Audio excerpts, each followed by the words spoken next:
요한계시록 1장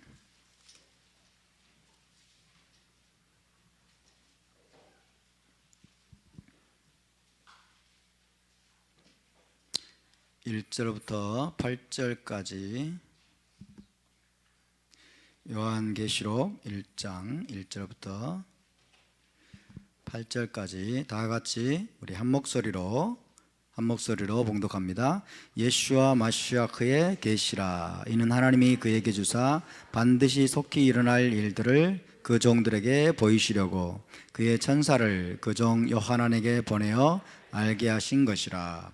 요하난은 하나님의 말씀과 예슈와 마시아크의 증거 곧 자기가 본 것을 다 증언하였느니라. 이 예언의 말씀을 읽는 자와 듣는 자와 그 가운데 기록한 것을 지키는 자는 복이 있나니 때가 가까움이라. 요하나는 아시아에 있는 7 교회에 편지하노니 이제도 계시고 전에도 계셨고 장차 오실 이와 그의 보좌 앞에 있는 7 영과 또 충성된 증인으로 죽은 자들 가운데서 먼저 나시고 땅의 임금들의 머리가 되신 예슈와 마시아크로 말미암아 은혜와 평강이 너희에게 있기를 원하노라. 우리를 사랑하사 그의 피로 우리 죄에서 우리를 해방하시고 그의 아버지 하나님을 위하여 우리를 나라와 제사장으로 삼으신 그에게 영광과 능력이 세세토록 있기를 원하노라. 아멘. 볼지어다 그가 구름을 타고 오시리라. 각 사람의 눈이 그를 보겠고 그를 찌른 자들도 볼 것이요 땅에 있는 모든 족속이 그로 말미암아 애국하리니 그러하리라. 아멘. 주 하나님이 이르시되 나는 알파와 오메가라. 이제도 있고 전에도 있었고 장차 올 자요 전능한 자라 하시더라. 아멘. 이번 주 토라 포션 18번째 파라샤인 미시파팀입니다. 미시파팀 해볼까요? 미시파팀. 네, 미시파팀은 맴, 쉰, 그 다음에 페, 그리고 테트, 여드, 맴이 되겠습니다. 미시파팀 해보실까요? 미시파팀은 판결규례, 판결규례 혹은 법규라는 뜻을 가지고 있습니다. 시내산에서 하나님이 주신 것이 십계명이 먼저 있습니다. 지난주 이트로에서 하나님이 십계명을 주셨고 그 다음에 이어서 미시파팀을 주셨습니다. 미시파팀은 십계명의 뭐예요? 구체화입니다. 구체적인 십계명을 구체화시킨 것이 바로 미시파팀입니다. 자, 시내산에서 주어진 십계명과 미시파팀은 지금으로부터 몇 년 전에 주어진 것입니까? 3,500년 전입니다. 지금으로부터 3,500년 전에 주어진 것으로서 이것을 여러 가지 차원으로 해석할 수 있지만은 기본적으로 인간은 공의롭고 정의로운 법에 따라 살아야 되는 존재임을 보여주고 있습니다. 공의롭고 정의로운 법에 따라 살아야 되는 존재다라는 것을 보여주고 있습니다. 우리나라 대한민국은 법치주의가 세팅되기 시작한 지 70년밖에 되지 않았습니다. 법치주의, 법에 따라 살아가는 법치주의가 세팅된 지 70년밖에 되지 않았고 그것조차도 지금 현 골수 주사파 정권이죠. 현 골수 주사파 정권에 의해서 산산이 무너지고 있습니다.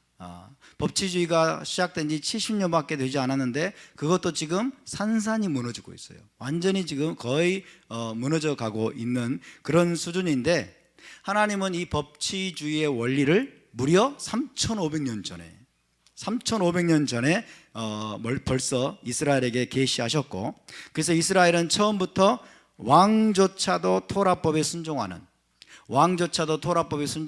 법치주의 국가로 시작이 되었습니다. 몇 년 전에? 3,500년 전에. 대단하지 않습니까? 대한민국은 70년 전에 겨우 법치주의를 이제 시작했는데 그것도 지금 이제 흔들리고 있고 무너져 가고 있는데 하나님은 3,500년 전에 십계명을 주시고 미시파팀을 주시고 또 후킴을 주시고 여러 가지 토라의 법들을 주셔서 이스라엘 나라를 처음부터 법치주의로 시작하게 하셨고 법치주의의 원리는 뭐다? 왕조차도 여러분 토라법에 순종하는 것입니다. 왕조차도 토라법에 전적으로 순종하는 그런 법치주의 국가로 이스라엘이 시작되었다 하는 것을 기억하시기 바랍니다. 그것이 중세 종교 개혁자들과 또 많은 선구자들의 노력으로 영국과 미국에서 입헌주의 그리고 법치주의로 정착이 되기 시작했습니다. 영국과 미국에서 입헌주의 그리고 법치주의로 정착이 되기 시작했고 70년 전에 이승만 대통령에 의해서 우리나라에도 도입된 결과 지금과 같은 자유와 번영을 누리는 나라가 된 것입니다. 법치주의가 없었더라면 자유와 번영과 평화를 우리가 결코 누리지 못할 것입니다. 70년 전에 여러분 이승만 대통령에 의해서 이 나라를 하나님이 법치주의 국가로 세워주신 결과 우리가 지금 이렇게 놀라운 자유와 번영과 그리고 평안을 여러분 누리고 있음을 믿으시기 바랍니다.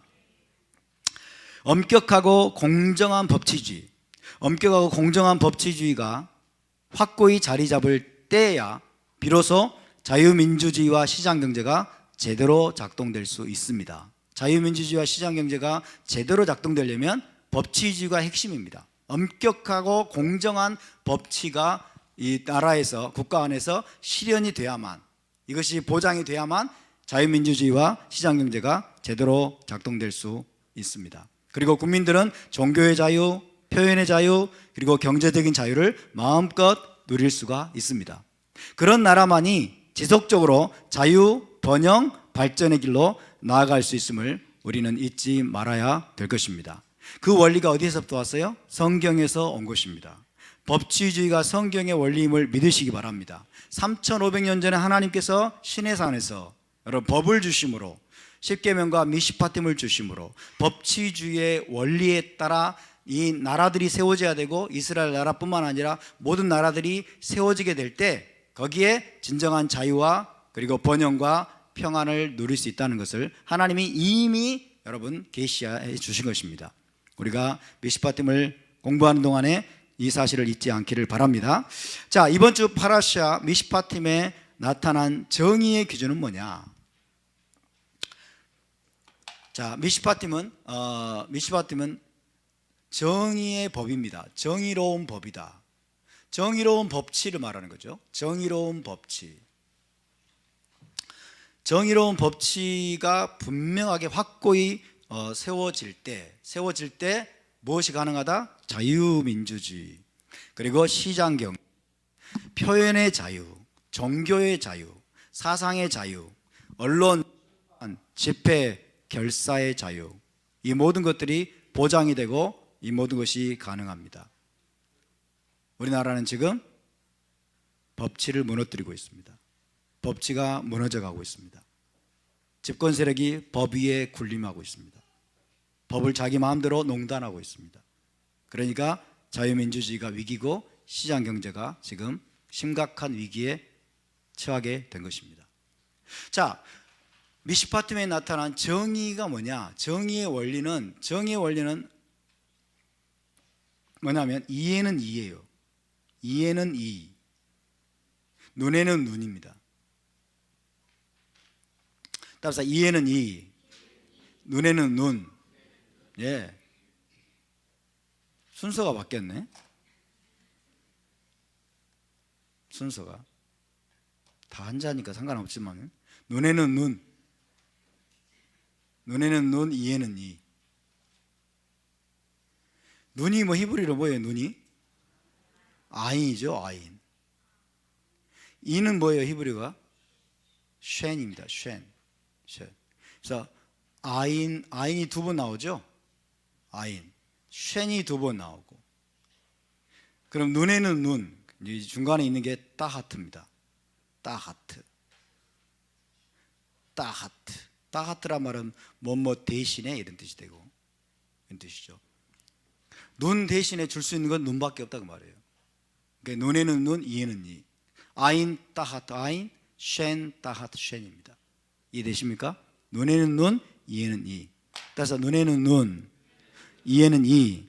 네, 이게 정의의 원리입니다. 이게 미시파팀에 나타난 정의의 원리다. 히브리어로 이 원리를 뭐라고 말하냐면 미다 케네게드 미다라고 합니다. 미다 케네게드 미다라고 합니다. 영어로 말하면 measure for measure예요. measure for measure. 정확하게 그 분량만큼 그런 뜻이에요. 이게 뭐냐면 내 눈을 다치게 했어? 그러면 상대방의 눈을 가서 뽑아버려요. 내 이빨 하나가 빠졌어? 그러면 상대방의 이빨도 하나 빼 라고 하는, 이런 걸 뭐라고 말하냐면, 이걸 뭐라고 말하냐면 동해 보복법이다 이렇게 말하죠. 동해, 같은 해만큼 보복하라. 동해 보복법으로 이해하는데 절대로 이게 아닙니다. 동해 보복법, 네가 당한 만큼 가서 갚아줘라, 이게 아니에요. 네가 당한 만큼 가서 똑같이 너도 보복하라, 갚아라, 이것을 가르치는 법이 아니에요. 이해는 이, 눈에는 눈, 이해는 이해. 이게 아니고 동해 보상법입니다. 동해 보상법. 동해 보상법.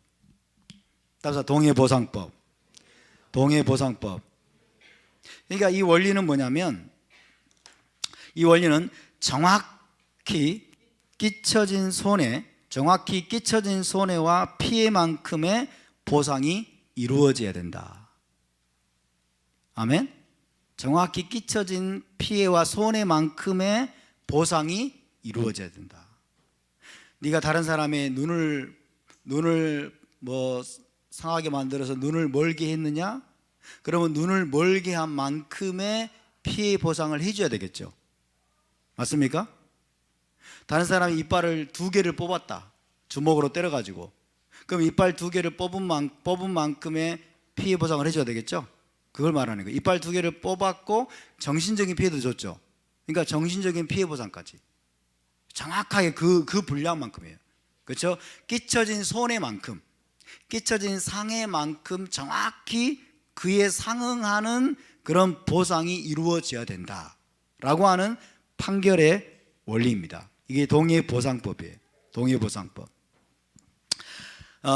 이런 원리가 여러분, 한 국가와 사회 속에서 자, 이런 원리가 한 국가와 사회 속에서 이 원리가 세워져야 돼요. 그래서 이 원리를 세워야 될 책임은 사법부에 있습니다. 사법부. 다른 말로 말하면 재판관들이에요. 재판관들. 그래서 우리가 이것은 뭐라고 말하냐면 사법 정의의 원리다 이렇게 말할 수 있어요. 사법 정의의 원리. 사법 정의의 원리. 혹은 재판의 원리입니다. 재판의 원리다. 재판정에서 반드시 세워야 될 원리입니다. 절대로 무너뜨리지 말아야 될 원리예요.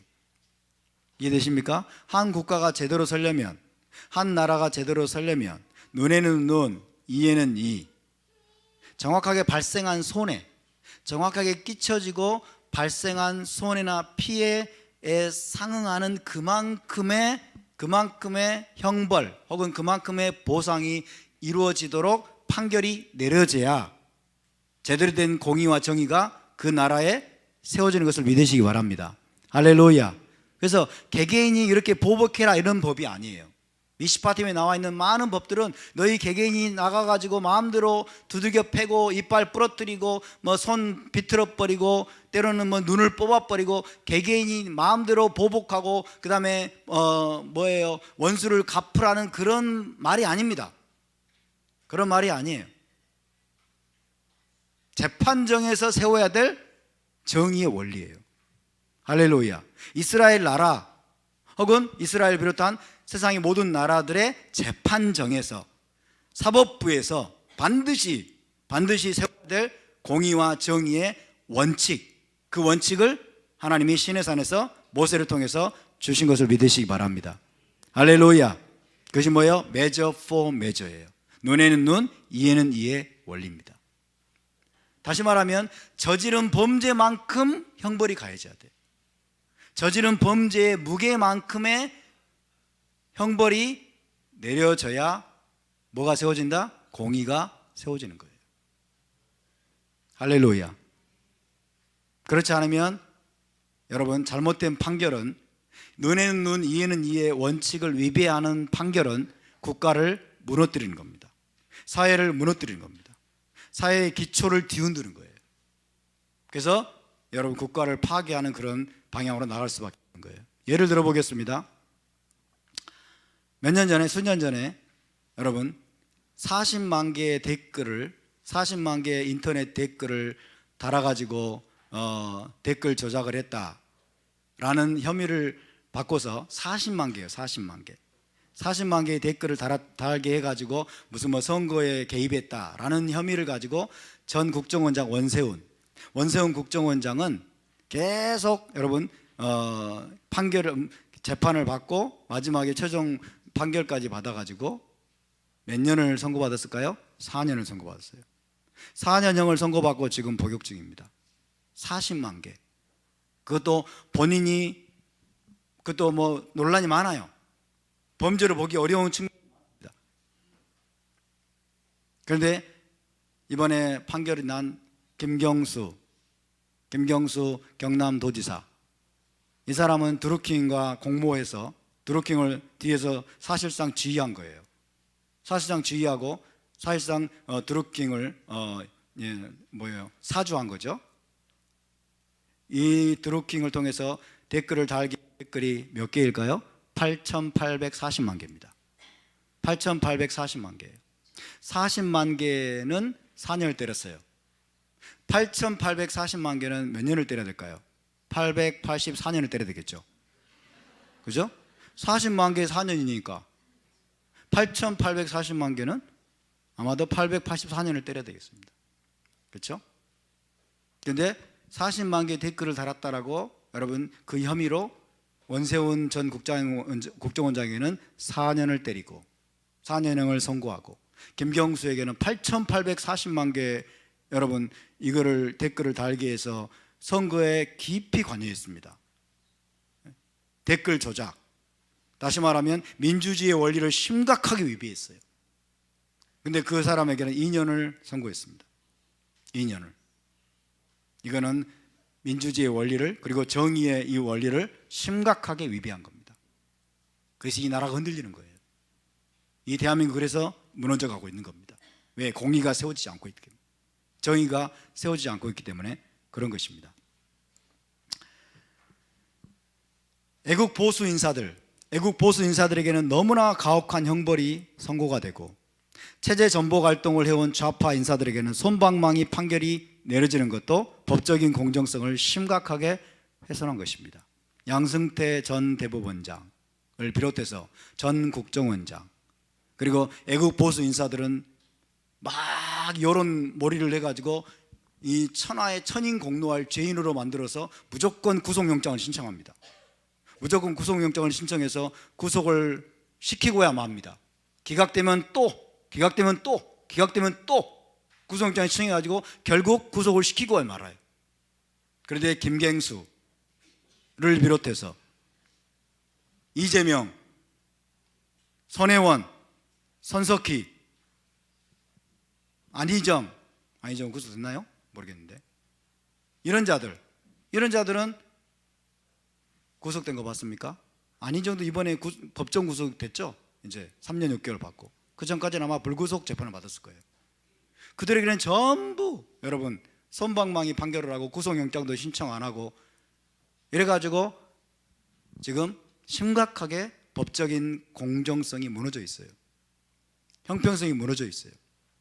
이것이 오늘날 우리 대한민국의 실상입니다.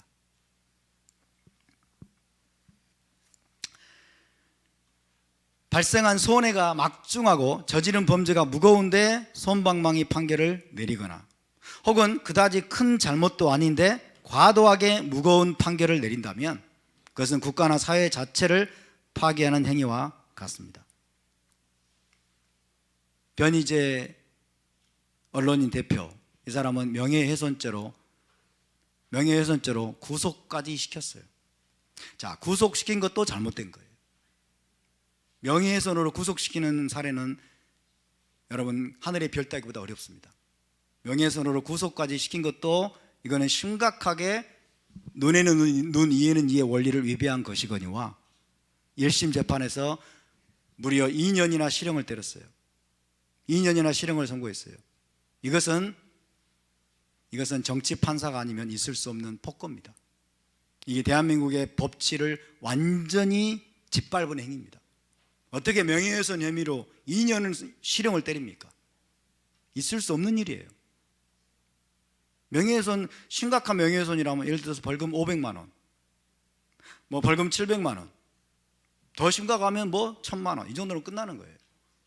근데 2년 실형을 때린다고요? 2년의 형을 받고 아무것도 못하잖아요. 그가 아무것도 할 수 없는 감옥에 갇혀가지고. 여러분, 사정이 이러한데도 이 대한민국이 얼마나 위태로운 상황인가를 깨닫지 못하면 그는 좀비와 같습니다. 영적인 분별력이 완전히 마비된 거예요. 그리고 미시파팀의 원리 중 하나는 모든 사람에게 차별이 없는 공정한 판결이 내려져야 된다는 겁니다. 모든 사람에게 차별이 없는 공정한 판결이 내려져야 된다. 자, 공정의 원리는 눈에는 눈, 이에는 이입니다. 눈에는 눈, 이에는 이. 근데 두 번째는 모든 사람에게 이 원리가 차별 없이 적용돼야 된다. 모든 사람에게. 아멘. 모든 사람에게 차별 없이 이 원리가 적용되지 않으면 여러분, 그 또한 국가나 사회를 파괴하는 것이 됩니다. 자, 예를 들면 세상적인 지위나 권력이나 계급이나 혈연, 학연, 지연, 성별, 이념, 재산 등에 관계없이 모두에게 공정하고 불편부당한 판결이 내려져야 합니다. 모두에게 공정하고 불편부당한 판결이 내려져야 된다. 조금 전에 말씀드린 것처럼 지금 이 대한민국은 여러분, 좌파에게는 선방망이, 우파에게는 쇠방망이가 내려지고 있습니다. 쇠방망이 판결. 애국 보수 인사들에게는 쇠방망이 판결이 내려지고 있고, 그 다음에 좌파, 체제 전복 활동을 해왔던 좌파 세력들에게는 손방망이 판결이 내려지고 있어요. 그냥 사실상 면죄부를 줘버립니다. 그리고 검찰에 고발을 해도, 검찰과 경찰을 고발을 해도 혐의 없음 그래가지고 기소조차 하지 않아요. 혐의 없음 그리고 기소조차 하지 않는 일들이 비일비재하게 일어나고 있어요. 심각하죠. 정말 심각합니다. 김태우 여러분 청와대 감찰관이 계속 폭로를 하고 그것에 대해서 그 죄론에 대해서 막 고소 고발을 해도 아무것도 하지 않는 검찰, 수사조차 하지 않는 검찰, 수사에 착수하는 신용만 내는 검찰, 권력에 아부하고 권력에 빌붙어서 정의를 세우지 않는, 정의의 원리를 세우지 않는 검찰과 그리고 일부 정치 판사들이 이 대한민국의 공의를 무너뜨리고 정의를 무너뜨리고 대한민국의 기초를 심각하게 지금 훼손하고 있습니다.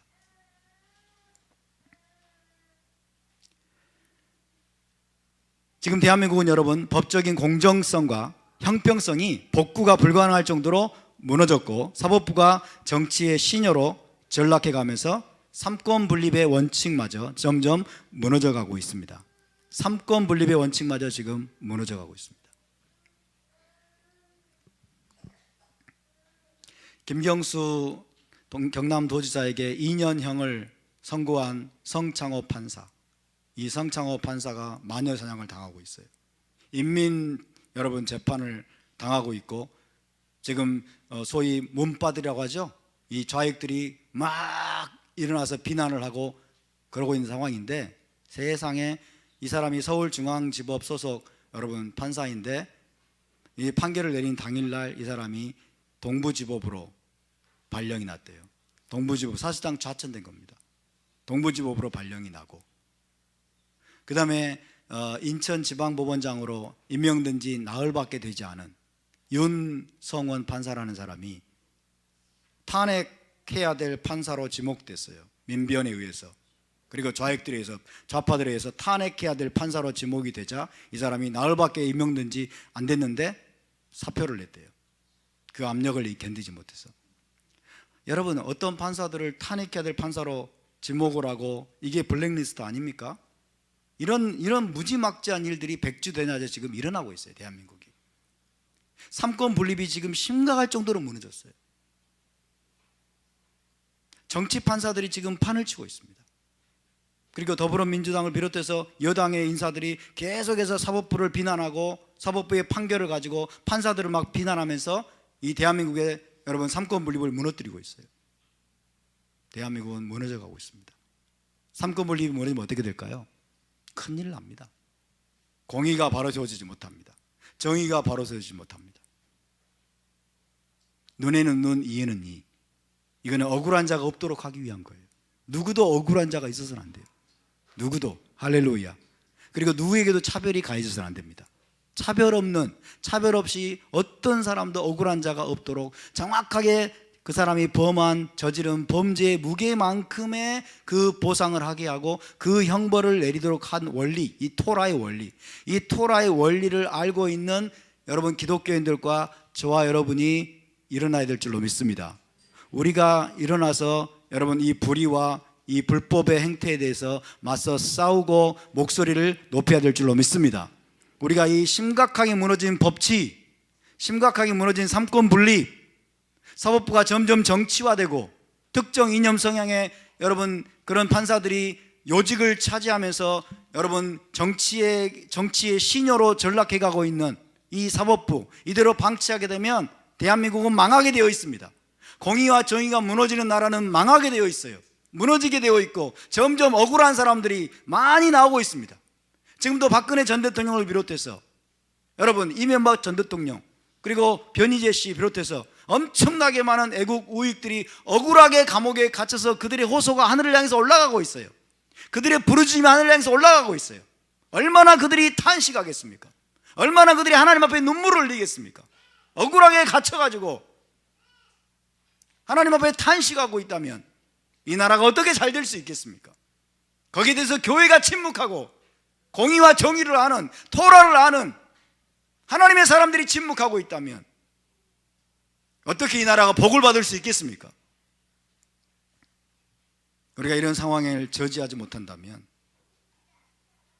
골수 주사파 이념에 여러분 경도되어 있는 이 정권의 폭거를 삼권 분립을 무너뜨리고 사법부를 정치화하고 그들의 정치적인 이념을 추종하지 않는 자들에게는 쇠방망이 판결을 내리고 마구잡이로 구속하고 마구잡이로 여러분 중형을 때리고 자기들과 이념이 같은 자들에게는 솜방망이 판결을 내리면서 면죄부를 주는 이런 행태를 지속하고 있는 이 정권의 행태, 이것을 우리가 저지하지 못하고 이것들을 싸우지 못한다면, 여기에 맞서 싸우지 않는다면 우리는 하나님의 진리를 아는 자들이 아닙니다. 우리는 토라를 아는 자들이 아니고 토라를 준행하는 자들이라고 말하기 어렵고, 나아가서는 그 피해는, 그 엄청난 그 모든 피해는 결국 국민들 한 사람 한 사람에게로 돌아옵니다. 저와 여러분에게 돌아오고 결국 우리의 자녀들에게로 돌아올 겁니다. 우리도 억울한 여러분 혐의로 우리가 만약 재판장에 서게 되고 그러면 누가 우리를 변호해 줄 수 있겠습니까? 공의가 무너졌는데, 정의가 무너졌는데 그 피해가 우리에게로 돌아오는 거예요. 우리도 한 사람 한 사람에게로 돌아오고 우리의 자녀들에게로 그대로 고스란히 그의 피해가 돌아온다는 것을 우리가 기억해야 됩니다. 여러분, 이트로와 미시파팀을 공부하시면서 무엇을 느끼셨습니까? 주님, 이 공의를 세워야 되겠습니다. 이 정의를 세워야 되겠습니다. 우리의 가정과 교회와 그리고 이 나라 안에서. 할렐루야. 우리가 몸담고 있는 가정과 교회와 이 국가 안에 하나님의 공의와 정의를, 하나님의 정의로운 법치주의를 다시 한번 세워야 되겠습니다. 할렐루야. 거기에 우리가 다시 한번 헌신하고 다짐하고, 이 대한민국에 지금 가득히 만연되고 있는 불법과 불의와 여러분 불공정성, 형평이 무너져 있는 사법적인 판결, 정치 판사들의 폭거, 여기에 맞서서 우리가 싸워야 될 줄로 믿습니다. 아멘. 법치가 무너지면 다 무너집니다. 법치가 무너지면 자유민주주의가 무너지고 시장경제가 무너집니다. 법 위에 군림하는 정권을 상상해 보십시오.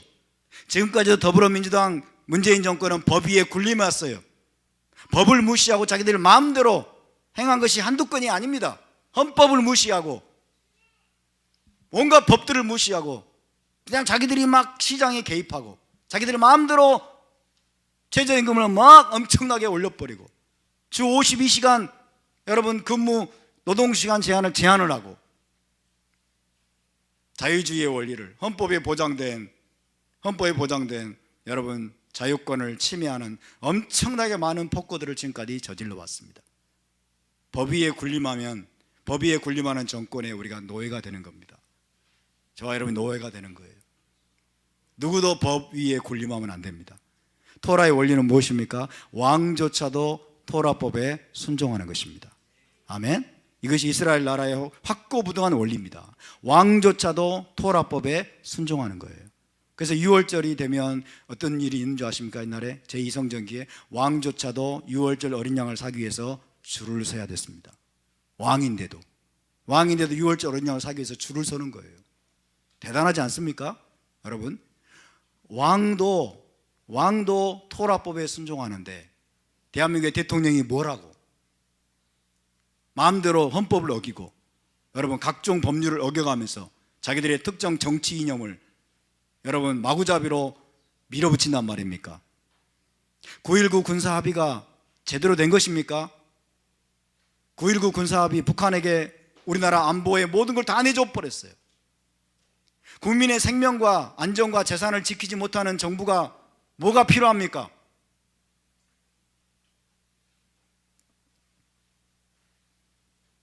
여러분, 우리가 다시 한번 토라를 바로 세워야 될 줄로 믿습니다. 정의를 하수같이 공법을 물같이 흐르게 하라. 아모스 5장 24절입니다. 정의를 하수같이 공법을 물같이 흐르게 하라 라는 말씀을 이 땅에 실현하기 위해서 부지런히 토라를 공부하고 토라를 준행하고 또 토라의 말씀으로 힘써 싸우는 자유의 투사들이 될 수 있기를 주의 이름으로 축복합니다. 우리 모두 자유의 투사가 되어야 될 줄로 믿습니다. 하나님의 공의와 정의가 대한민국에도 확고하게 세워질 수 있도록 우리가 싸워야 됩니다. 아멘. 싸워야 됩니다.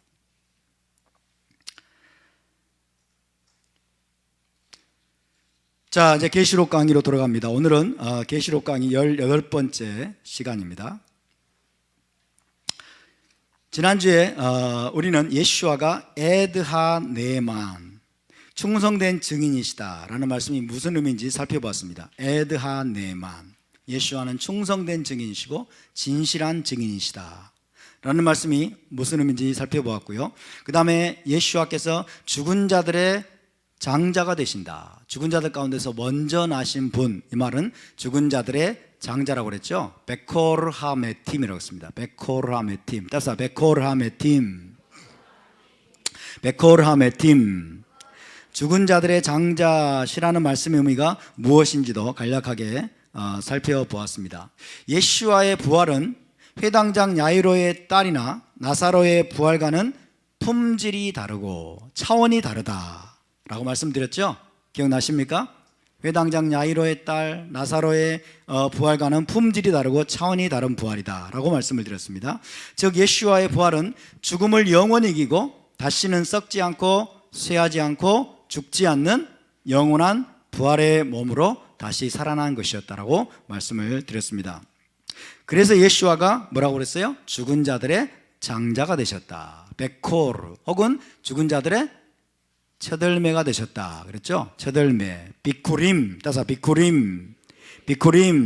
예슈아는 모든 죽은 자들의 베코르이시며 모든 죽은 자들의 비쿠림이 되셨습니다. 첫 열매가 되셨고 장자가 되셨다 라는 사실을 기억해야 됩니다. 그래서 말하자면 예슈아는 부활을 통해서 올라마제를 극복하신 거예요. 우리 모두 지금 올라마제 안에 살고 있죠. 올라마제 안에 사는 사람들은 다 어떤 운명을 가지고 있습니까? 죽을 수밖에 없는 운명입니다. 올라마제 안에 사람은 다 죽을 수밖에 없는 운명을 가지고 있어요. 그러니까 예슈아의 부활은 뭐예요? 올라마제를 극복하고 올람하바 속으로 그분이 먼저 들어가신 겁니다. 할렐루야. 올라마제를 이기신, 현 세상을 이기시고 극복하시고 그분이 친히 먼저 올람하바 안으로 들어가서 저와 여러분을 기다리고 계심을 믿으시기 바랍니다. 예수와께서 올람하바 안에서 저와 여러분을 기다리고 계십니다. 할렐루야. 그래서 그분을 믿는 자들은, 예수와를 따르는 자들은 우리도 그분처럼 우리도 그분처럼 올라마제를 이기고 언젠가는 올라마바 안으로 들어갈 날이 있을 것이다. 죽은 자의 부활에, 예수와의 부활에 동참할 날이 있을 것이다 라고 하는 소망을 불어넣어주는 사건이 바로 예수와의 부활이었습니다. 할렐루야. 예수와의 부활이 우리에게 여러분 궁극적인 소망이 될 수 있기를 바랍니다. 그래서 예수와께서는 이 땅에 계실 때 계속 부활에 관해서 말씀하셨어요. 부활에 관해서. 나는 부활이요 생명이니 나를 믿는 자는 죽어도 살겠고 무릇 살아서 나를 믿는 자는 영원히 죽지 아니하니리. 너희가 이것을 믿느냐? 할렐루야. 나는 부활이요 생명이다. 죽은 자들이 아들의 음성을 들을 때가 오나니 곧 이때라. 듣는 자는 살아나리라. 듣는 자는 살아나리라. 1세기 사도들도 여러분 예수와의 부활을 큰 권능으로 증거했습니다. 예수와의 부활을 증거한 것이 사도들의 메시지였어요. 사도들의 메시지. 그래서 가룟 유다가 자기의 자리를 버리고 예수와를 배반하는 길로 갔을 때 뭐예요? 빈 자리가 생겼죠. 12명을 채워야 됐어요. 그죠? 12명을 채우기 위해서 이제 마띠아라고 하는 사람이 선임이 되는데 자격 요건이 뭐예요? 자격 요건이 부활을 증거할 자라고 했어요. 부활을 증거할 자. 할렐루야. 그러니까 1세기 사도들의 중요한 메시지 가운데 하나는 뭐예요? 예수와의 부활입니다. 예수와께서 첫 열매로 부활하셨다 라는 것을 증거했던 것이 사도들의 복음이었습니다. 사도행전 4장 33절에 사도들이 큰 권능으로 주 예수와의 부활을 증언하니 무리가 큰 은혜를 받아. 할렐루야. 큰 권능으로 주 예수와의 부활을 증거하니 사람들이 큰 은혜를 받았습니다. 주 예수와의 부활을 받았어요. 주 예수와의 부활을 증언하니. 여러분, 그런데 왜 우리 시대에는 이 메시지가 사라져 버렸습니까? 왜 오늘날에는 예수와의 부활을 증거하지 않습니까? 왜 예수와의 부활에 대해서 설교하고 가르치고 증거하는 사람들은 눈을 씻고 찾아봐도 사라져 버렸습니까? 여러분, 다시 한번 이 시대에 예수와의 부활이 증거되어야 될 줄로 믿습니다. 예수와의 부활이 선포되어야 될 줄로 믿습니다. 첫 열매이신 예수와께서 부활하셨다. 예수와의 부활이 그래서 우리의 소망으로 다시 한번 자리 잡아야 될 줄로 믿습니다. 부활의 복음이 회복되어야 됩니다. 예수와께서 죽음을 이기셨습니다. 부활의 첫 열매가 되셨습니다. 이 사실이 저와 여러분에게는 우리도 반드시 죽음을 이기고 다시 부활하여서 살아나서 죽음을 이기고 우리가 뭐예요? 죽지 않고 썩지 않고 쇠하지 않는 영원한 몸을 입어서 우리가 영생에 참여할 것이라고 하는 여러분 엄청난 그 희망의 메시지를 우리 안에 불어넣어 줄 것입니다. 그런 희망이 있을 때 우리가 어떤 능력을 갖게 될까요? 이 부활의 소망을 갖게 되면 어떤 능력을 갖게 될까요? 모든 고난과 핍박을 넉넉히 이길 수 있게 됩니다. 그리고 죽음조차도 두려워하지 않게 됩니다. 죽음의 협박과 죽음의 위협도 두려워하지 않을 수 있는 비결은 부활의 소망을 갖는 것입니다. 그러기 위해서는 부활의 메시지가 선포되어야 되는 거예요. 예수와의 부활이 증거되어야 되고 그분의 뒤를 따라서 우리도 부활할 것이라고 하는 그 소망의 메시지가 여러분 이 마지막 때에 모든 교회들 가운데 다시 회복되어야 될 줄로 믿습니다. 자, 죽은 자의 부활이 어떻게 성취되는지 계시록 20장에 예언이 되어 있습니다. 한번 찾아봅시다. 계시록 20장 죽은 자의 부활이 어떻게 이루어지는지에 대한 예언의 메시지가 있습니다. 계시록 20장 4절에서 6절을 보겠습니다.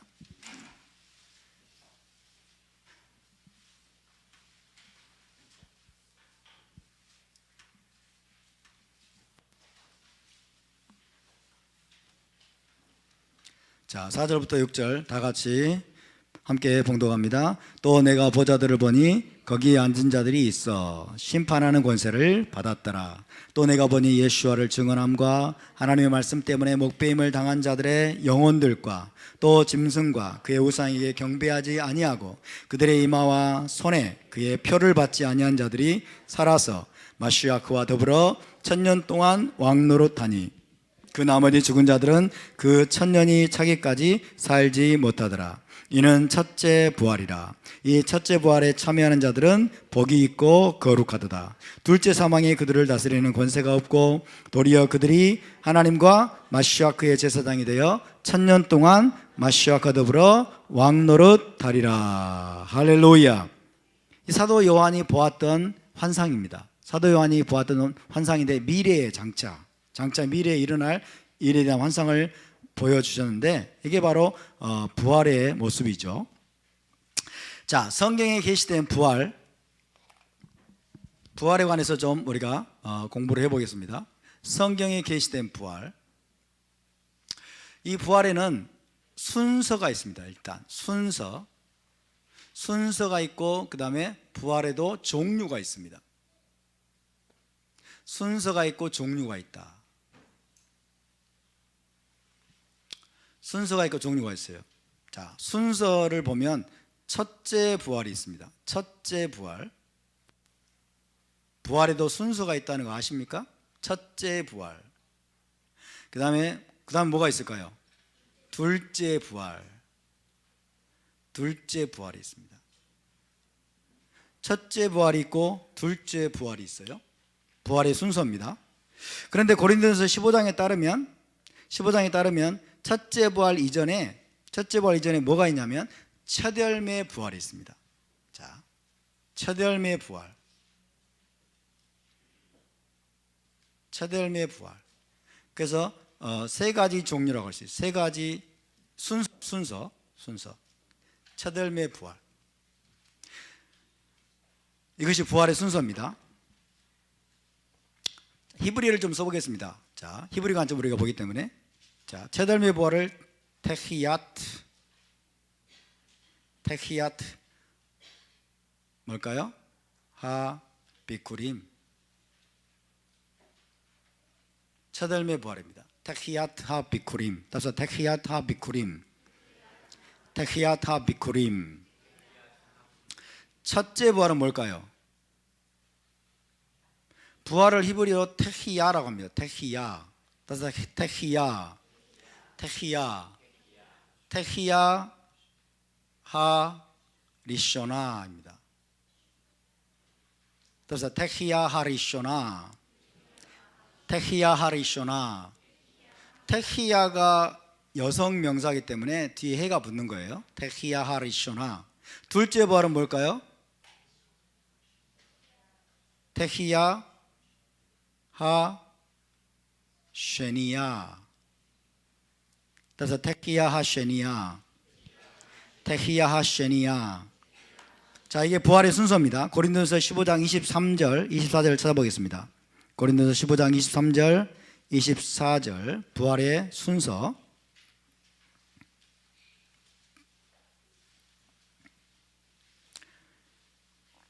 (15장) 23절 24절. 자, 시작. 그러나 각각 자기 차례대로 되리니. 순서가 있다는 거죠. 차례대로 되리니 먼저는 첫열매인 마시아흐요. 첫열매 부활. 이게 첫열매 부활입니다. 첫열매인 마시아흐요. 자, 이 첫열매 부활은 뭐예요? 메시아의 부활입니다. 메시아의 부활. 메시아의 부활만이 첫열매 부활이라고 불립니다. 메시아의 부활은 언제 이루어졌습니까? 2000년 전에. 그렇죠? 2000년 전에. 이것은 이미 성취가 됐습니다. 맞습니까? 이미 성취됐죠? 첫 열매인 마시아크요. 그 다음에 계속 시작. 그 다음에는 그가 강림하실 때에 마시아크에게 속한 자요. 마시아크에게 속한 자. 이게 그 다음 순서입니다. 그게 바로 첫째 부활입니다. 첫째 부활. 첫째 부활은 누구예요? 메시아께 속한 자. 메시아께 속한 자. 좀 더 정확히 말하면 충성하는 자입니다. 메시아께 충성하는 자. 끝까지 메시아께 충성하는 자. 이건 언제예요? 그가 강림하실 때. 그러죠? 그가 강림하실 때가 언제예요? 예? 재림입니다. 재림 때. 예수와께서 재림하실 때 메시아께 속한 자, 다시 말하면 메시아께 충성하는 자입니다. 메시아께 충성, 메시아 안에 있는 자예요. 그때 역시 메시아께 충성하는 자. 자, 마시아크에게 속한 자요. 이게 첫째 부활입니다. 24절 시작. 그 후에는 마지막이니 거기다가 둘째 부활입니다. 이게 둘째 부활. 혹은 마지막 부활이라고 할 수 있어요. 마지막 부활, 둘째 부활이니 그가 모든 통치와 모든 권세와 능력을 멸하시고 나라를 하나님 아버지 하나님께 바칠 때라. 그가 모든 통치와 모든 권세와 능력을 멸하시고 나라를 아버지 하나님께 바칠 때라. 그럼 언제일까요? 자, 대상은 누구? 대상 메시아께 충성하지 않는 자예요. 메시아께 충성하지 않는 자. 때는 언제예요? 메시아 왕국 끝 무렵입니다. 메시아 왕국 끝 무렵에. 자, 이게 바로 첫 열매 부활, 첫째 부활, 둘째 부활입니다. 순서입니다. 부활에도 순서가 있다. 아멘. 부활에도 순서다. 이것이 바로 부활의 순서입니다. 첫 열매 부활은 이루어졌다, 안 이루어졌다? 이루어졌다. 첫 열매 부활은 누구밖에 없다? 예슈아 마시아크, 메시아의 부활이 바로 첫 열매 부활이었어요. 첫 열매라는 게 뭐라고 그랬어요? 모델이라고 그랬죠. 모델. 그죠? 모델이고 본보기라고 그랬어요. 혹은 리더라고 그랬습니다. 그죠? 모든 이들이 부활할 것이라고 하는 본보기로서, 모델로서 예수와께서 이미 2000년 전에 사흘 만에 부활하심을 믿으시기 바랍니다. 아멘. 그분은 올라마바로 들어가셨어요. 올라마바로. 이제 남은 것은 뭐예요? 첫째 부활과 둘째 부활이 남아 있습니다. 첫째 부활과 둘째 부활. 부활에도 순서가 있습니다. 자, 첫째 부활은 뭐예요? 누구 대상이 누구다? 메시아께 속한 자, 충성하는 자입니다. 언제? 그가 강림하실 때, 재림하실 때. 둘째 부활은 뭐예요? 둘째 부활은 누구 대상이? 메시아께 충성하지 않는 모든 자들.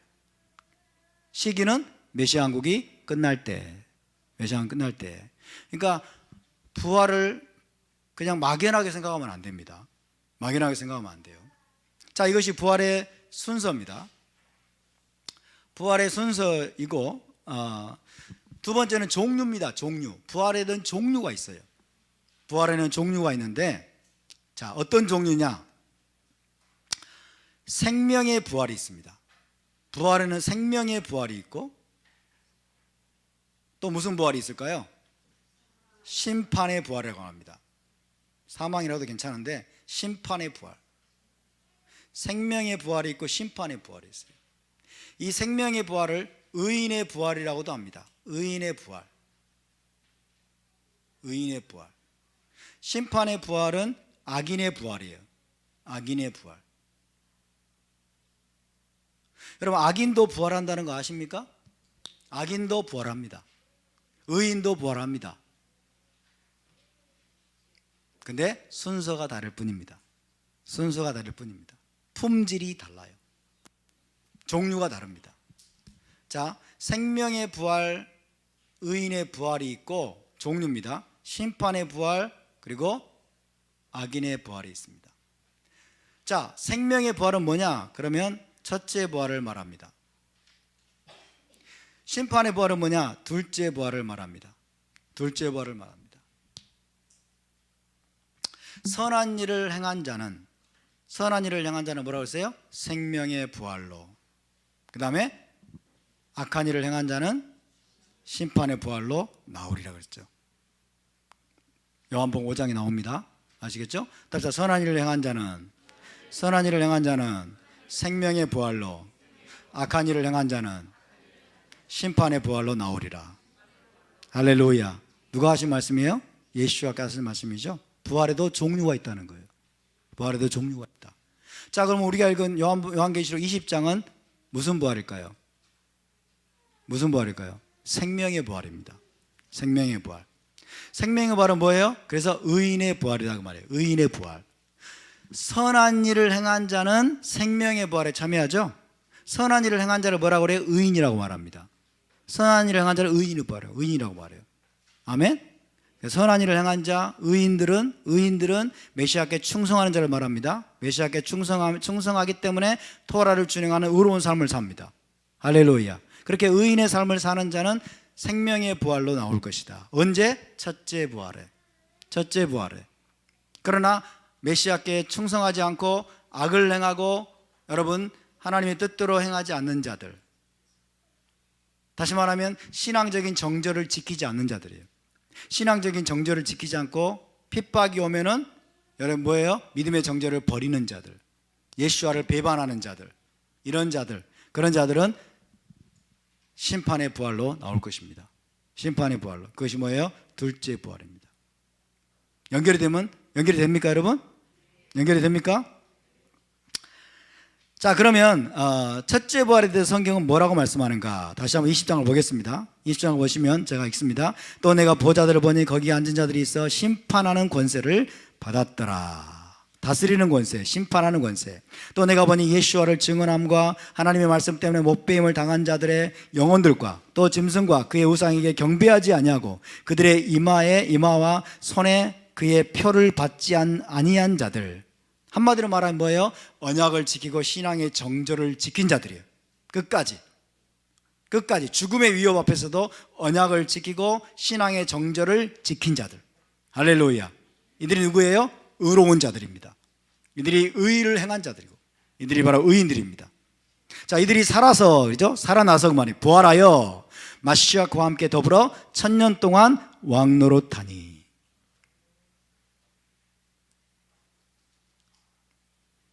이게 뭐예요? 이는 첫째 부활이라.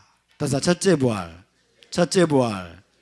이 첫째 부활에 참여한 자들은 복이 있고 거룩하도다. 둘째 사망이 그들을 다스리는 권세가 없고 도리어 그들이 하나님과 마시아의 제사장이 되어 1000년 동안 마시아와 더불어 왕노릇 할 것이다. 할렐루야.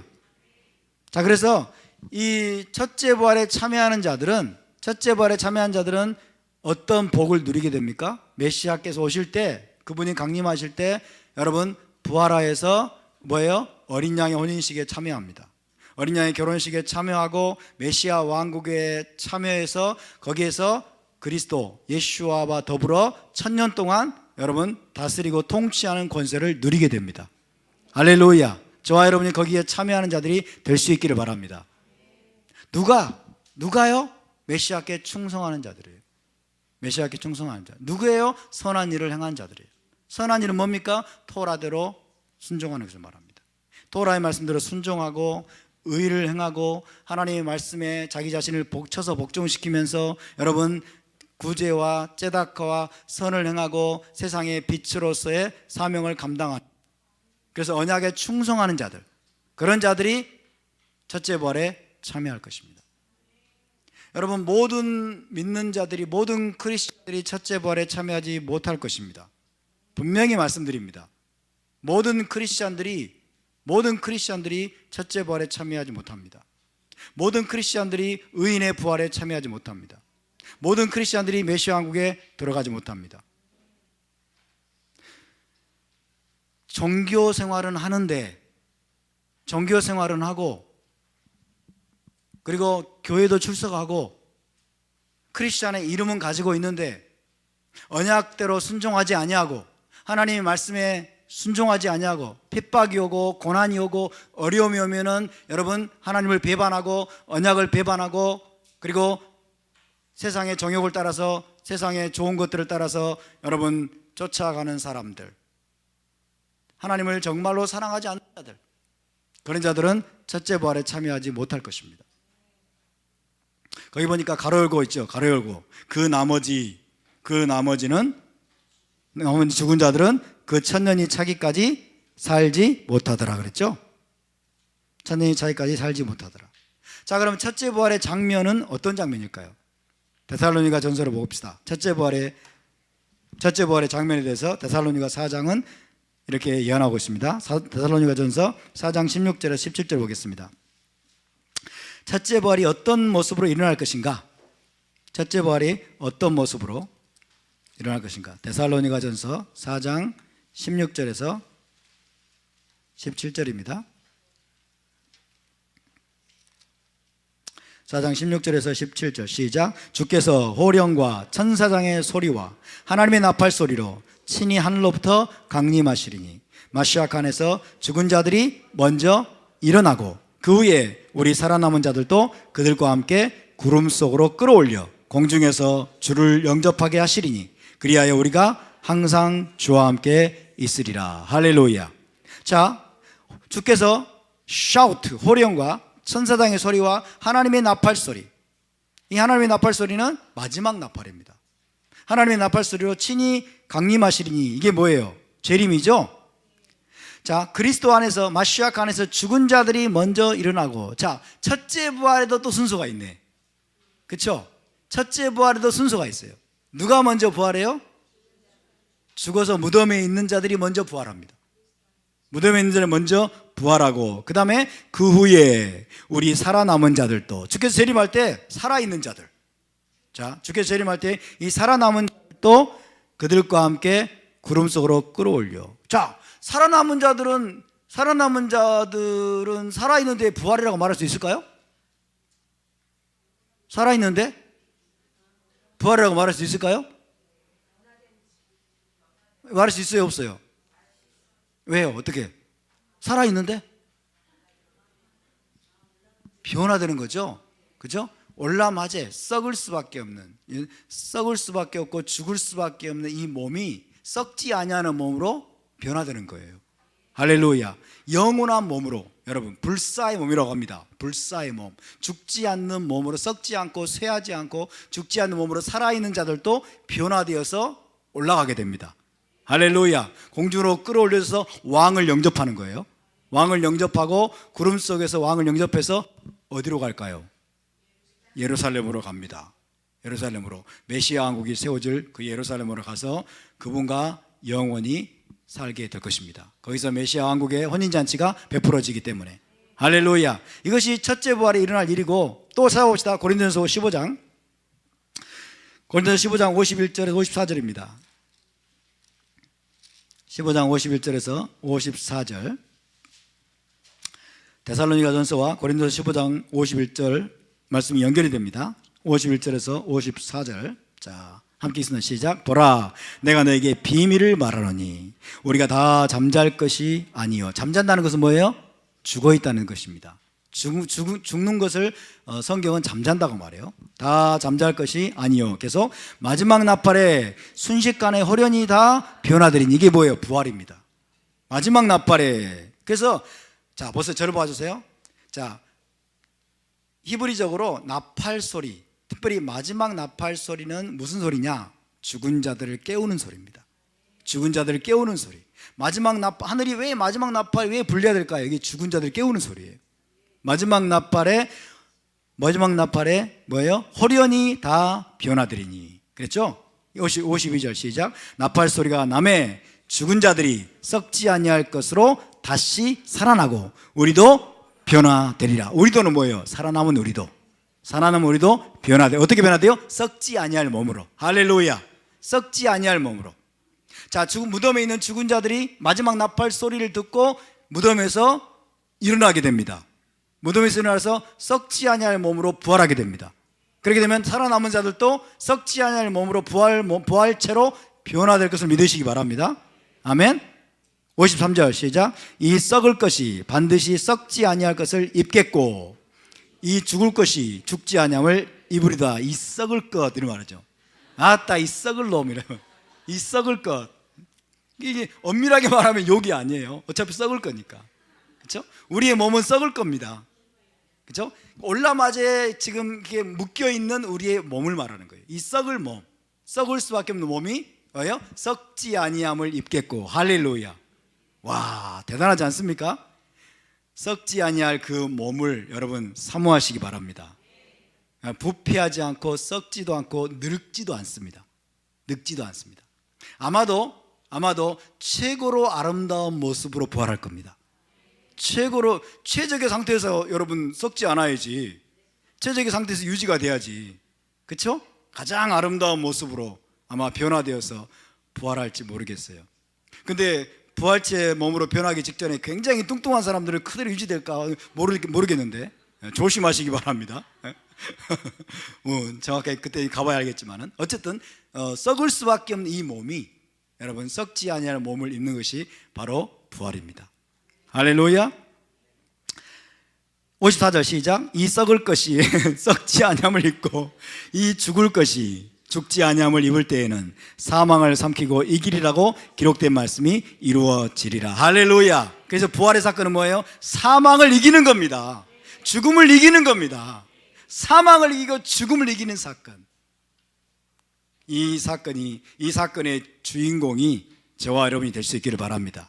이 소망을 가진 자마다 고난을 이길 것입니다. 이 소망을 가진 자마다 죽음의 공포를 이길 것입니다. 할렐루야. 어떤 핍박이나 고난이나 위협과 여러분 죽음의 공포조차도 이길 수 있는 비결은 뭐예요? 부활의 소망을 가지는 것입니다.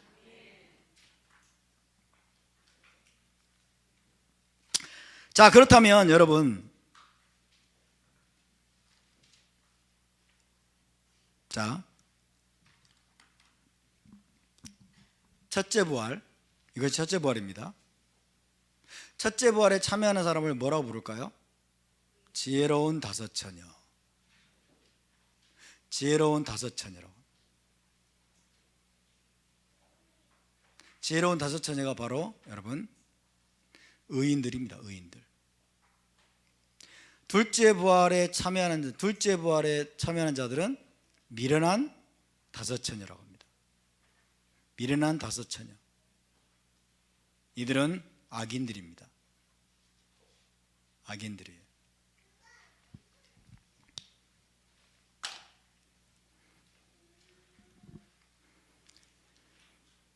첫째 부활, 의인의 부활은 모든 크리스찬들이 참여하는 것이 아닙니다. 토라에 대한 순종과 예수와에 대한 충성을 지키며 좁은 길을 걷는 적은 무리들만이 이 첫째 부활에 참여할 것입니다. 그들이 바로 지혜로운 다섯 처녀입니다. 할렐루야. 그러면 나머지 크리스찬들은 미련한 다섯 처녀죠. 나머지 크리스찬들은 어떻게 될까요? 예수를 믿는다고 하면서 교회도 출석하고 종교생활도 하지만은 참된 믿음의 열매가 없고 신앙적인 정절을 지키지 못하는 크리스찬들, 이 미련한 다섯 처녀들 같은 그런 크리스찬들은 어떻게 될까요? 자, 그들은 메시아 왕국 끝무렵에 있게 될 둘째 부활에 참여하게 될 겁니다. 둘째 부활에 참여하게 될 텐데 그 내용은 계시록 20장 마지막 부분에 있습니다. 찾아봅시다. 계시록 20장 12절에서 15절입니다. 계시록 20장 12절에서 15절. 자, 함께 읽습니다. 시작. 또 내가 보니 죽은 자들이 큰 자나 작은 자나 그 보좌 앞에 서 있는데 책들이 펴 있고 또 다른 책이 펴졌으니 곧 생명책이라. 죽은 자들이 자기 행위를 따라 책들에 기록된 대로 심판을 받으니 바다가 그 가운데에서 죽은 자들을 내주고 또 사망과 음부도 그 가운데에서 죽은 자들을 내주매 각 사람이 자기 행위대로 심판을 받고 사망과 음부도 불못에 던져지니 이것은 둘째 사망 곧 불못이라. 누구든지 생명책에 기록되지 못한 자는 불못에 던져지더라.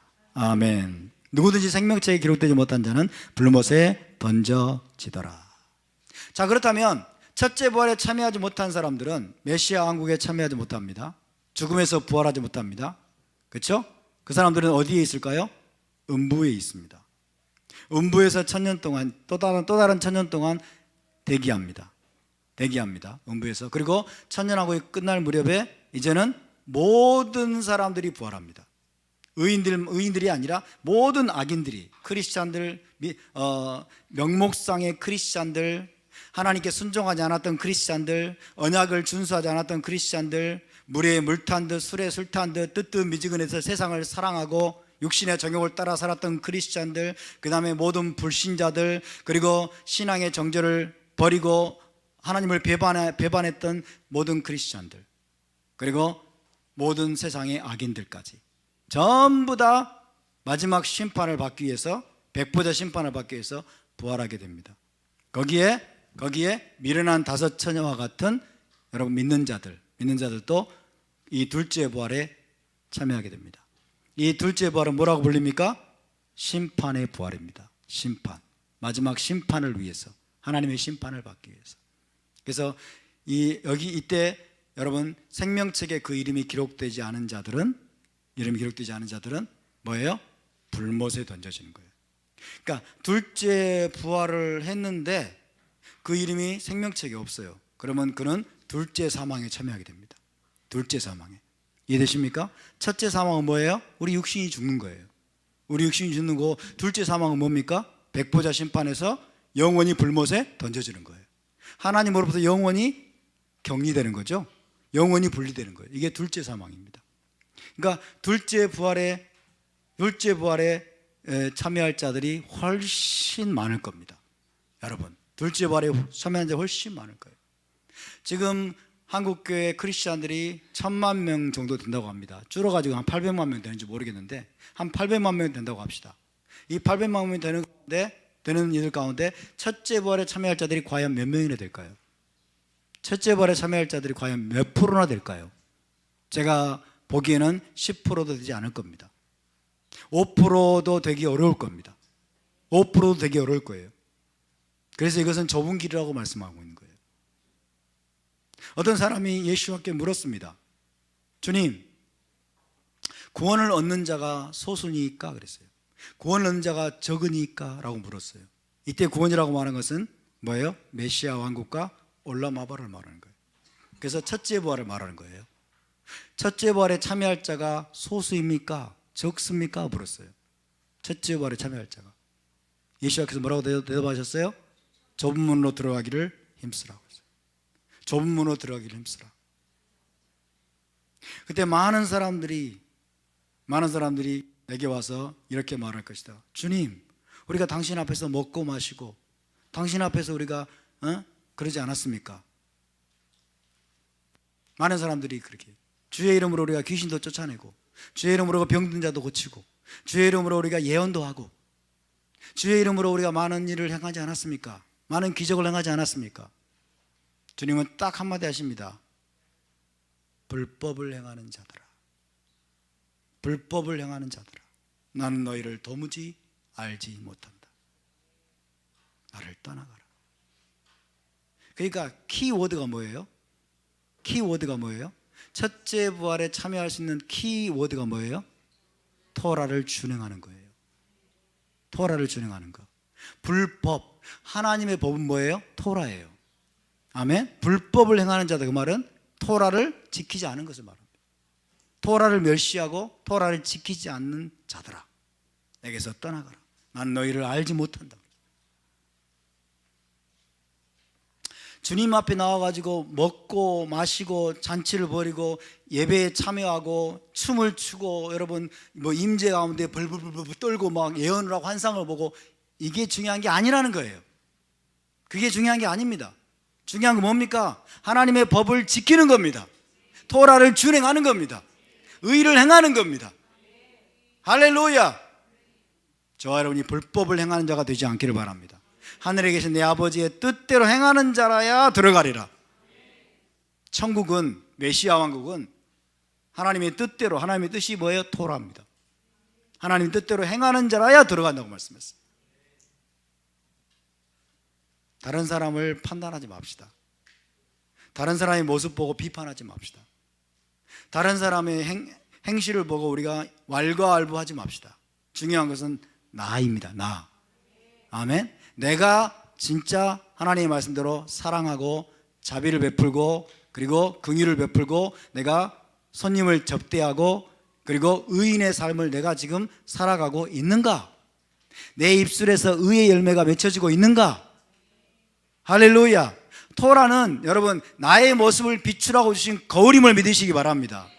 거울로 자기 얼굴을 봐야 되는데 남의 얼굴을 맨날 보고 있으면 곤란합니다. 여러분, 그것이 심판의 기준이 아니에요. 저와 여러분 모두 첫째 부활에 참여할 수 있게 되기를 주님의 이름으로 축원합니다. 죽은 자의 부활을 얘기할 때 우리가 주의해야 될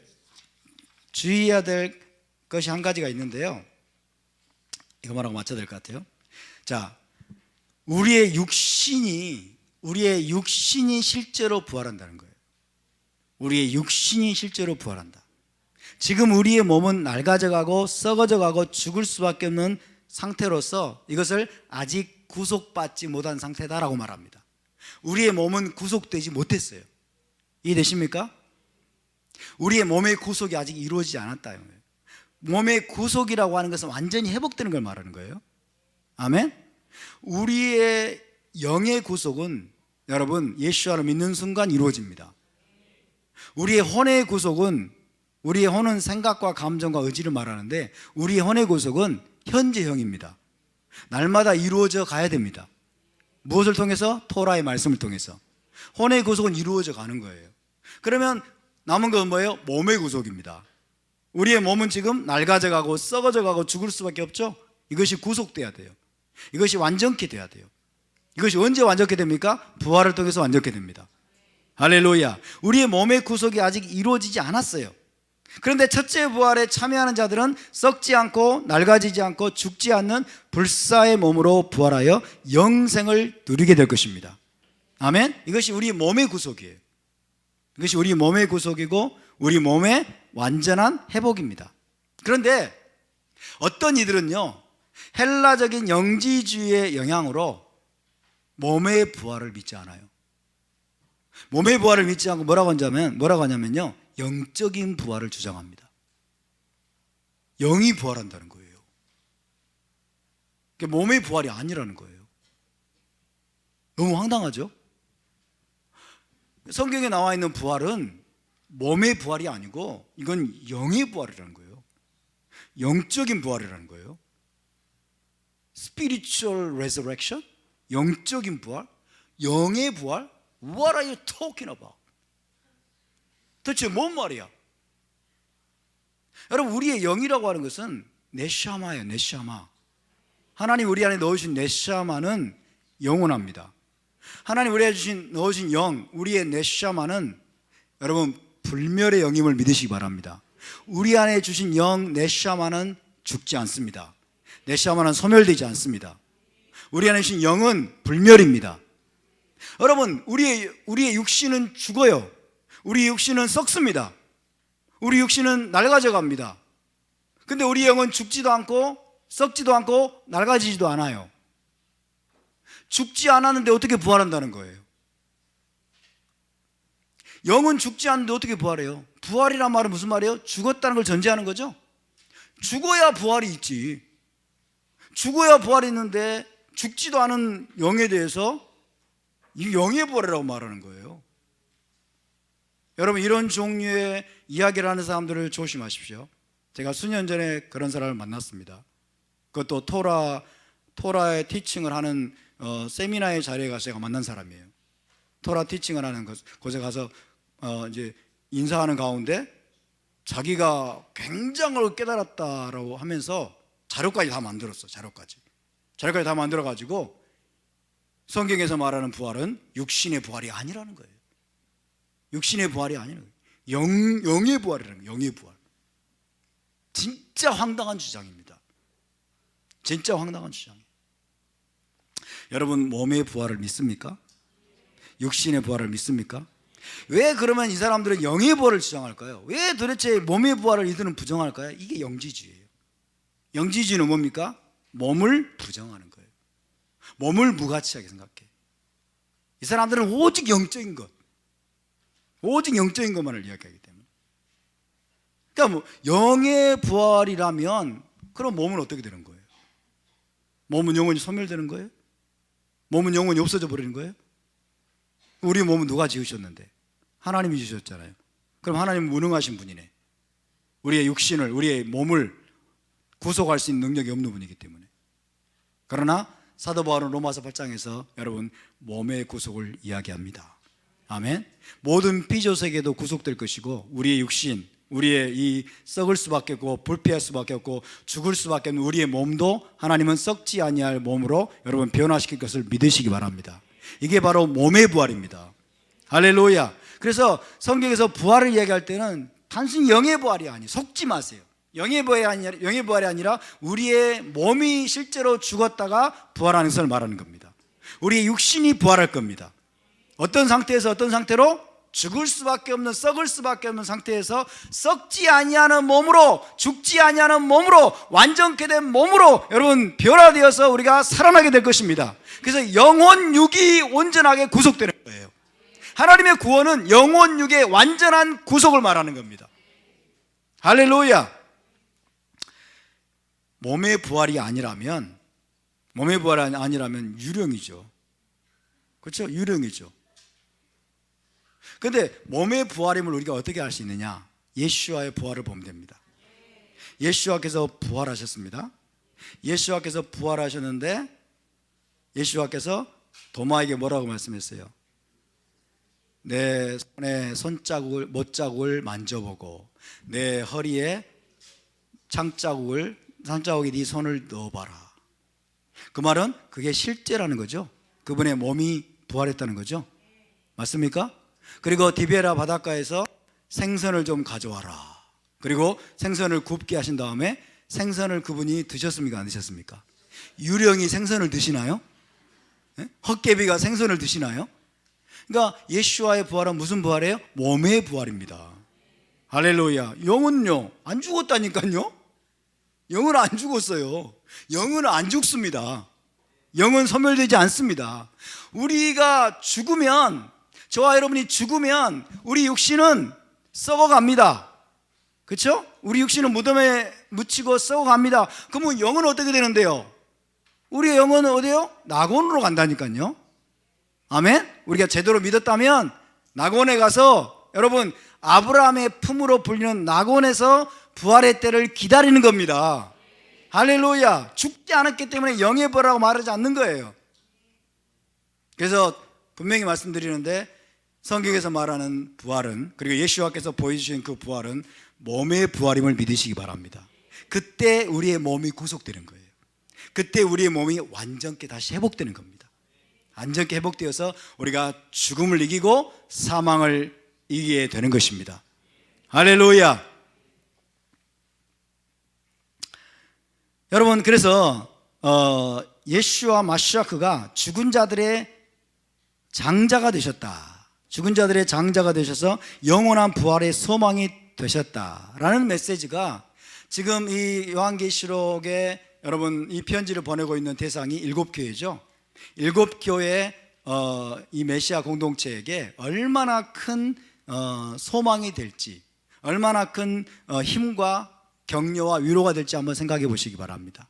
로마 황제에 의해서 황제 숭배를 강요받고 있고 무시무시한 핍박과 무시무시한 고난 가운데 그들이 처해져 있는데, 그래서 죽을 수도 있어요. 그죠? 죽을 수도 있고, 그 다음에 쫓겨날 수도 있어요. 엄청난 두려움과 공포가 이 공동체를 지금 엄습하고 있는 상황이에요. 지금 사도 요한이 예수와는 죽은 자들의 장자가 되시고 처들매가 되신 분이다.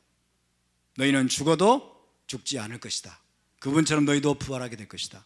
할렐루야. 그래서 어떤 고난과 핍박과 죽음의 공포도 너희는 두려워할 필요가 없다라고 하는 강력한 위로와 격려의 메시지를 지금 주고 있다는 것을 여러분 기억하시기 바랍니다. 자, 오늘 여기까지 하고 마치도록 하겠습니다. 함께 일어나서 기도하겠습니다.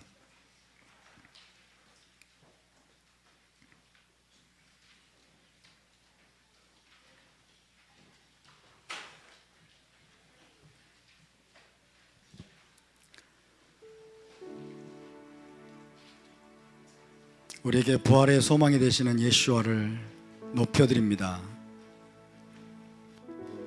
우리의 삶 가운데 여전히 많은 고통이 있습니다. 많은 아픔이 있습니다.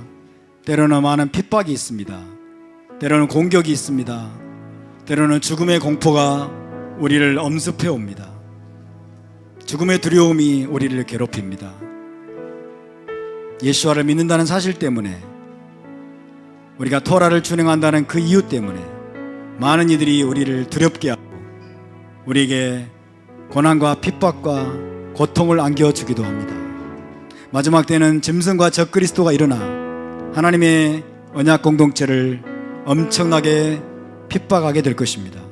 우리는 지금 환란의 때를 향해서 진입해 들어가고 있습니다. 마지막 때입니다. 마지막 때입니다. 우리에게 부활의 소망을 다시 한번 불어넣어 주시옵소서. 첫 열매로 부활하신 예수와 그분을 우리가 바라봅니다. 우리가 주 예수와를 따라서 첫째 부활에 참여하고 생명의 부활에 참여하는 자들 되기를 원합니다. 의인의 부활에 참여하는 자들 되기를 원합니다.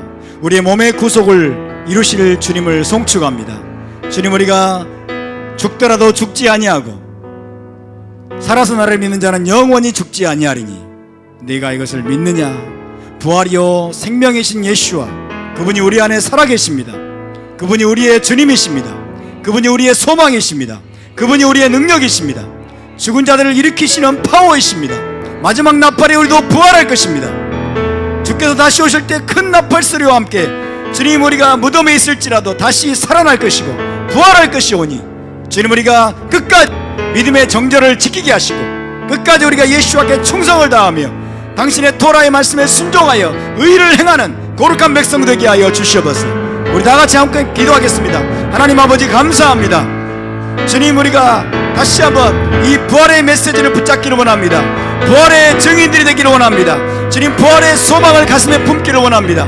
주님 이 시대 가운데 이 마지막 시대 가운데 예수와의 부활이 증거되게 하시고 첫열매로 부활하신 첫열매로 부활하신 예수와의 부활이 우리에게 능력과 소망이 되게 도와주시고 우리도 주님 나팔소리와 함께 나팔소리가 울릴 때 무덤에서 부활하고 썩지 아니하고 쇠하지 아니하고 죽지 아니하는 그 부활의 몸으로 살아나 우리의 몸의 구속이 완성이 되고 주님 사망을 이기고 죽음을 이기고 영생을 올라마바에서 당신과 함께 영원한 생명을 누리게 될 것을 우리가 바라보게 하여 주시옵소서. 이 소망으로 서로를 위로하게 하시고 이 소망으로 교회가 일어나게 하시고 이 소망으로 모든 고난을 이기게 하시고 이 소망으로 모든 핍박을 이기게 하시고 이 소망으로 죽음의 두려움까지도 넉넉히 이기는 자들 되게 하여 주시옵소서.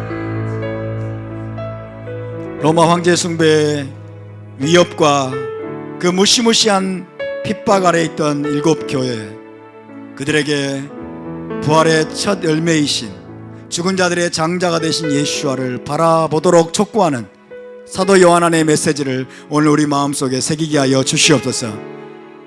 예 주님, 우리는 죽음을 두려워하지 않는 자들입니다. 주님, 예수와는 우리의 부활이요 생명이십니다. 우리가 예수 안에서 다시 거듭났고 우리가 부활의 생명을 우리 안에 가지고 있사오니 주께서 다시 오실 때 첫째 부활에 참여하게 하시고 의인의 부활에 참여하는 자들 되게 하여 주시옵소서. 그래서 우리가 죽음을 이기고 마침내 사망 안에 쏘는 것이 어디 있느냐, 사망을 향해서 승리를 선포하게 되는 그날이 속히 오게 도와주시고 그날이 오기까지 주님에 대한 우리의 충성이 변화되지 않게 하여 주시옵소서. 감사드리며 거룩하신 우리 주 예수와의 이름으로 기도하옵나이다. 아멘. 예바레케카 아도나이 베이시메레카 야엘 아도나이 파나벨레카 비훈네카 이사 아도나이 파나벨레카 베아셈레카 샬롬. 여호와는 내게 복을 주시고 너를 지키시기를 원하며 여호와는 그의 얼굴을 내게 비추사 은혜 베푸시기를 원하며 여호와는 그 얼굴을 내게로 향하여 드사 평강 주시기를 원하노라. 베셈 예슈와 하마시약 사르 하샬롬. 할렐루야. 우리 하나님께